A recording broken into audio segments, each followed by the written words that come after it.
ATS 발표 시작하겠습니다. 먼저 컴포넌트를 하면은 일단은 영단어 그대로 해석하면 구성, 요소, 부품 정도가 되고 개발적으로 들어가면은 재사용 가능한 독립된 조각 정도로 생각을 하시면 될 겁니다. 이게 이제 그림으로 이해하면 쉽게 할 텐데 그냥 이제 좀 복사해서 좀 가져온 거긴 한데 이 뭐 선이나 아니면 뭐 텍스트가 될 수도 있겠죠. 이런 네모나 동그라미 그리고 네모가 또 정사각형 네모가 있는데 이런 걸 이제 뭐 예를 들어 디바이스 태블릿이나 아니면은 창이 있겠죠, 휴대폰이면. 이런 창에다가 구성에 맞춰서 이렇게 컴포넌트를 딱 집어 넣어가지고 하나의 창을 만들었다고 생각하시면 끝날 것 같습니다. 우리가 이렇게 이제 컴포넌트를 만들, 이 컴포넌트가 각각 어떤 기능을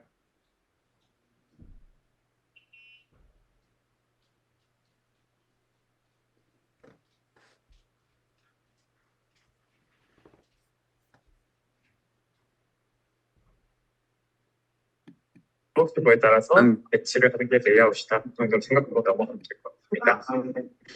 그래서 이제 우리가 컴포넌트를 이렇게 만들어 놓으면은 이제 하나 있으니까 이거를 이제 복사 붙여넣기 하면 또 재사용을 할 수가 있겠죠. 그러면 이 컴포넌트를 재사용하면은 이제 어떤 장점들이 있는지 한번 알아보겠습니다. 장점은 이제 크게 두 가지가 있습니다. 먼저 이제 개발 차원에서 이제 유지 보수가 쉽다는 점이고, 그리고 이제 두 번째는 생산성을 높일 수 있다는 점이죠. 이렇게 가면 편한데, 뭐 예를 들어 이 파란색 버튼이 좀 유익했습니다. 이게 버튼 컴포넌트를 생각하고, 예를 들어서 우리가 이제 컴포넌트를 사용한 웹페이지 같은 거나 아니면 이제 웹페이지를 보면은 이런 버튼 같은 게 자주 보일 거예요. 모두 약간 일정하게 생기고 막 그래가지고 이게 같은 걸 쓴 것 같다라는 생각이 드는데 네, 이게 바로 컴포넌트를 재사용했다고 생각을 하시면 됩니다. 이제 우리가 아까 말했듯이 유지 보수의 차원에서 보면은 이제 뭐 베타나 아니면 이제 처음 배포한 사이트가 중앙에 이렇게 배치를 해놨어요. 나중에 이제 뭐 노란색 객체가 추가되고 텍스트를 약간 우측으로 옮기고 싶어. 그리고 버튼도 옮기고 싶어 하면은 이제 두 번째가 이렇게 우측으로 옮겨서 유지보수를 할 때 컴포넌트를 이제 우측으로 옮긴다만 하면 되니까 네, 이렇게 재사용을 할 수가 있어서 유지보수가 편해지고 또 세 번째 페이지를 만들 때도 텍스트 이렇게 위로 올리고 노란색 박스 아래로 내리고 얘도 좌측을 받고 싶다 하면 이제 컴포넌트를 좌측으로 옮기기만 하면 되니까 유지보수가 되게 편해집니다. 뭐 네 번째도 마찬가지고요. 그리고 이제 생산성 관점에서 보면은 이제 이미지에서 보면 이제 대부분 페이지에서 동일한 버튼을 사용하는 게 그래서 이 컴포넌트를 한번 딱 이렇게 만들어 놓으면은 이제 따로 개발을 할 필요 없이 그냥 이제 여기다 쓴 거 이제 이 페이지에도 넣고 싶어 하면 이제 이거를 바로 그냥 복사 붙여넣기 하면 되니까 이 개발을 따로 할 필요가 없어서 생산성이 높아지는 장점을 가지고 있습니다. 이제 장점을 봤으니까 당연히 단점을 봐야겠죠. 네, 단점도 있습니다. 컴포넌트를 이렇게 만들어 놓으면은 먼저 컴포넌트 파편화랑 그리고 이제 개발자별로 컴포넌트를 이제 설계하는 차이가 있기 때문에 그거로부터 인한 문제점들이 생깁니다. 컴포넌트 파편화를 이렇게 보면은 이렇게 버튼이라는 컴포넌트를 하나 만들어 놨어요. 근데 이게 분명 같은 버튼 컴포넌트인데 예를 들어서 어떤 사람이 이렇게 깎았고 어떤 사람이 이렇게 덜 깎았고 어떤 사람이 그냥 아예 동글동글하게 만들어 버렸어.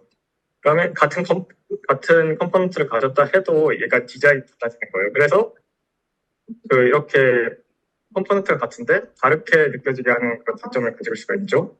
그리고 이것도 약간 금융 서비스 관련해서 하는 과정인 건데 이게 같은 버튼 컴포넌트라 해도 이렇게 페이지별로 이제 버튼이 다 이렇게 디자인이 달라져 버리니까 이런 점에서 오는 뭐 사용자나 아니면 이제 개발자 이거 같은 건가 하면서 혼동을 줄 수가 있죠. 이렇게 편화와 대별을 있는.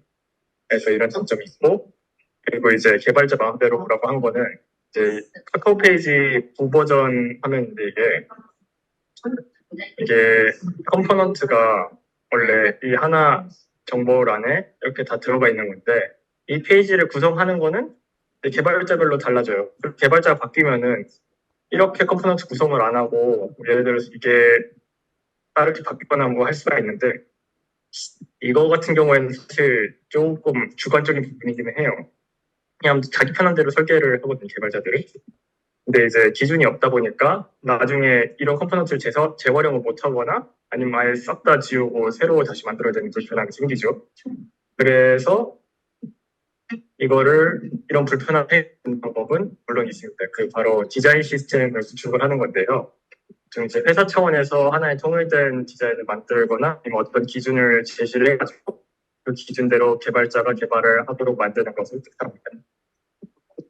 일단 첫 번째로 말했던 문제인 컴포넌트 파편화 같은 경우에는 이제 구축 그림을 보시면 알겠지만 버튼을 이제 통일되게 이렇게 해놨잖아요. 예를 들어서 이제 디폴트는 이 색상이고 눌러졌을 때 색상은 약간 연하게 만들어놨고 이게 버튼 비활성화되면은 아예 그냥 좀 더 연하게 해버려가지고 거의 막 흰색처럼 보이게 하게 만드는 거고 그리고 이제 이거는 라지 버튼의 위에 보시면 이제 라지 버튼이 이렇게 돼 있다고 생각하시면 되고 그리고 이제 스몰 버튼 보면은 이제 아랫부분 조그만 버튼의 규격이랑 그리고 색상 동일하게 되죠.